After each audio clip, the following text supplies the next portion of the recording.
আসসালামু আলাইকুম। Hello guys, আপনারা সবাই কেমন আছেন? আশা করি সবাই ভালো আছেন। তো আজকে আমি আমার আদা গাছগুলো দেখাবো। দেখেন, আমি বস্তার ভিতরে আদা গাছ লাগাইছি। মাশাআল্লাহ, কি সুন্দর বড় হয়েছে গাছগুলো। দেখুন, চলে আসলাম বড় আপাকে নিয়ে সকালে ছাদ বাগানে এসে আমি আমার আদা গাছগুলো দেখে নিলাম। এই দেখুন কি বড় হয়েছে আদা গাছগুলো, দেখতে সুন্দর লাগে।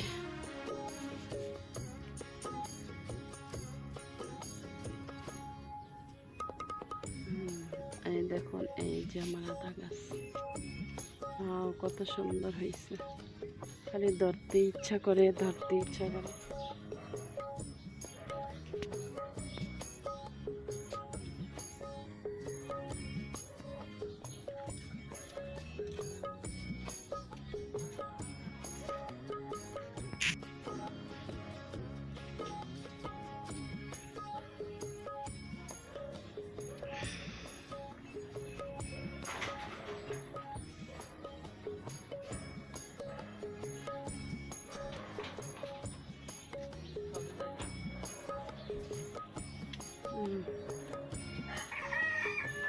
সবেদা গাছটার মধ্যে বড় একটা ড্রাম দিয়ে তারপরে এইভাবে লাগাই দিতে হইব খাবার টাবার দিয়ে।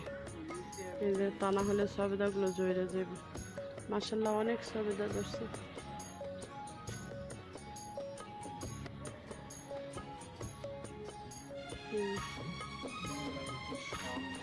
পেয়ারা গাছের পেয়ারা খাইবা? বিসমিল্লাহির রহমানির রহিম। এই যে একটা ছোট্ট একটা পাকসা খেয়ে দেখো।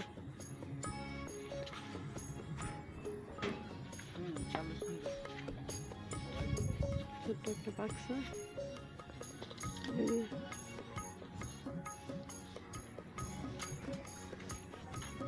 ডালিমগুলো পাকছে কিনা জানি না, যদি জানতাম যে পাকছে তাহলে একটা পায়রা খাওয়া যেত।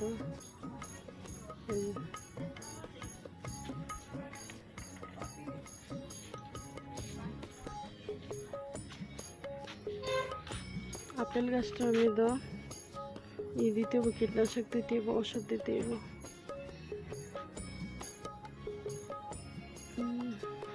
এই হচ্ছে আপেল গাছ।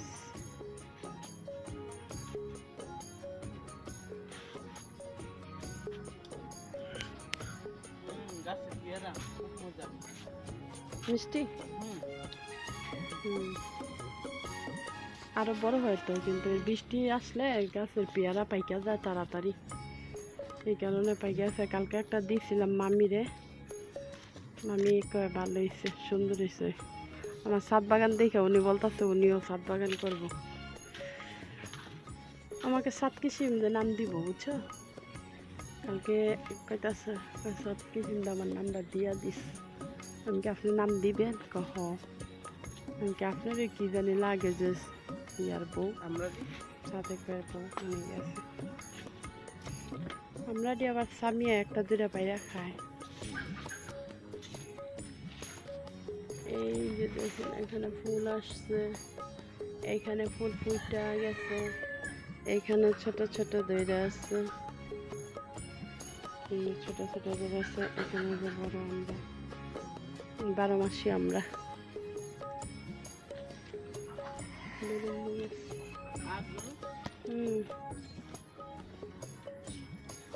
সবকিছু আছে। তুলসী গাছ আছে, দুইটা মালটা গাছ, পুদিনা পাতার গাছ আছে, বাদাম গাছ, ধনিয়া পাতা। আমার কাছে সবচেয়ে বেশি ভালো লাগে এই মালটারা। এই মালটারা জাম্বুরার মতো বড় হয়, মাশাআল্লাহ দিলে অনেক বড় হয়। অনেকগুলোই ধরছিল, একটা ভিটামিন স্প্রে করতে পারিনি, ঝরে গেছে। পাতাগুলো হলুদ হয়ে গেছে। আর তো অনেক বড় হয়েছে, মাশাআল্লাহ দিলে আরো বড় হইব। এটা ফিলিপাইনে রাখতো, অনেক বড় হয়। মাশাআল্লাহ, কি মোটা মোটা আগ দাও না, বাজারের আগে থেকেও মোটা হয়েছে, ঠিক না?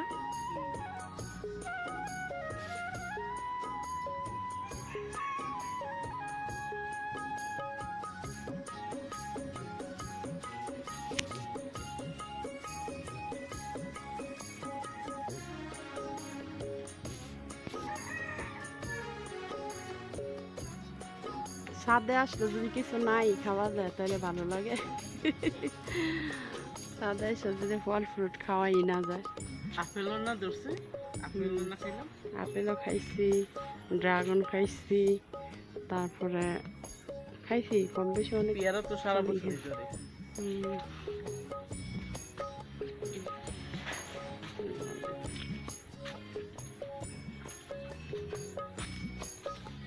মনে হয় যে পাহাড়ি পথের রাস্তা এটা। এই রাস্তাটা দুই সাইডে দিয়া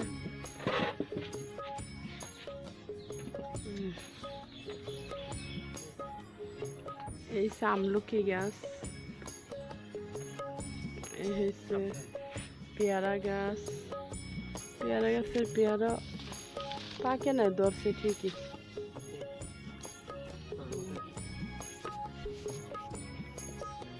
ওই যে এই জায়গায় একটা করমচা রাখছি, পাকলে খাইব। মনে হয় যে আর কটা দিন গেলেই পাইকে দেবে। ওই যে কি চেরি ফল, ওই যে চেরি ফল ধরছে দেখছো, বরের মতো ধরে রয়েছে।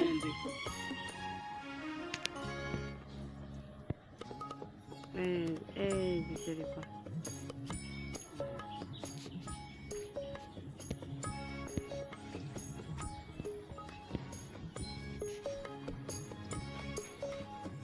আম্মা থাকলে অনেক খুশি হইতো না আমার ছাদ বাগানটা দেখে।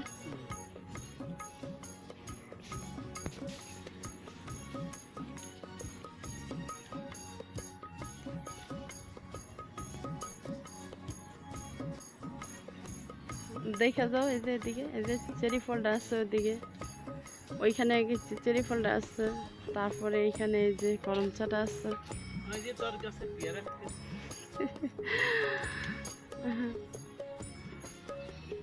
আমার কাছে এই ছাদের আমার এই রাস্তাটা ভালো লাগে। মনে হয় যে অনেক ইয়ার দুই সাইডে জঙ্গল জঙ্গল ভাব।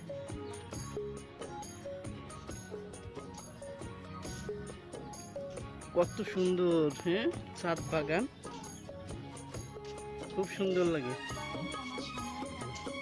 সকালবেলা খুব সুন্দর। আমি ছাদ বাগান নিয়ে থাকি, এই ছাদ বাগান ছাড়া আমার আর কোনো মাথায় চিন্তা ভাবনা নেই। ছাদ বাগান নিয়ে আমি সারা আমার এই গাছ দেখলে আমার অনেক শান্তি লাগে। এই যে এই গাছটা, এখানে কটবেল গাছটা আছে, কটবেল গাছটা তাড়াতাড়ি মাশাআল্লাহ বড় হয়ে গেছে। ওই দিনও ছিল ছোট্ট কটবেল গাছটা।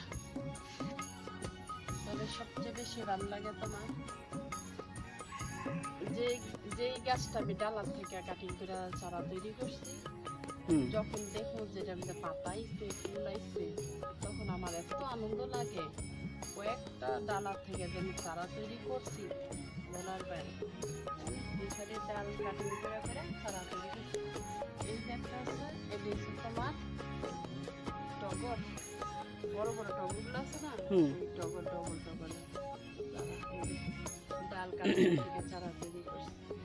ভালো সুন্দর হয়েছে, আদা দেখছো কোন দিকটা যে আদা খেলা করছে, আদা গাছ ভালো সুন্দর হয়েছে। তোর আদার বাগানটা ভালো সুন্দর হয়েছে।